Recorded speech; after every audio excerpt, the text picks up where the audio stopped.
से बांध है? तो बनास नदी में राजसमंद के अंदर दो बांध है। कौन कौन से? एक तो बांध है यहाँ पर नंद समंद। कौन सा? नंद समंद बांध। दूसरा जो यहाँ पर बांध है वो है बघेरी नाका। कौन सा बांध? बघेरी नाका। तो ये दो बांध है वो कहाँ पर है? राजसमंद के अंदर है। किसके? बनास नदी के ऊपर। दूसरे अगर बात करें तो टोंक, इस टोंक के अंदर भी यहाँ पर दो बांध है। एक तो है इसरदा बांध। कौन सा बांध? इसरदा बांध। और दूसरा जो है वो है बिसलपुर बांध। बिसलपुर बांध। ये दो बांध है वो कहाँ है? टोंक के अंदर स्थित है। ठीक है। एक और बांध इसके ऊपर है वो है चित्तौड़गढ़ के अंदर।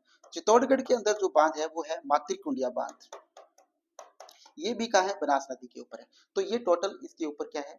बांध स्थित है। ठीक। अब चंबल नदी जो है, इस चंबल नदी की जो सहायक नदियां हैं वो कौन कौन सी है? इसमें बाईं ओर से कौन सी नदी गिरती है और दाईं ओर से कौन सी नदी गिरती है वो देखते हैं।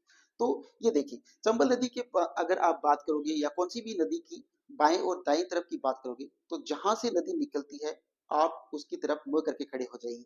जैसे चंबल नदी यहाँ से निकल रही है तो मैं यहाँ पर खड़ा हूँ, तो ये मेरा लेफ्ट साइड हो गया, ये मेरा राइट साइड हो गया। तो यहाँ पर जो नदियां निकलेगी वो तो निकलेगी राइट साइड वाली। तो यहाँ पर दो नदियां निकलती है, एक तो मेनाल नदी निकलती है और एक निकलती है बेडच नदी।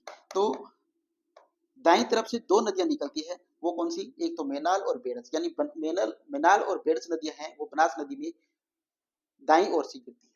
और बाकी की जो नदियां हैं जैसे बांडी नदी है, बांडी, खारी, ढूंढ नदी, कालीसील नदी, कोठारी नदी, ठीक है, मेनाल नदी, सॉरी मोरेल नदी,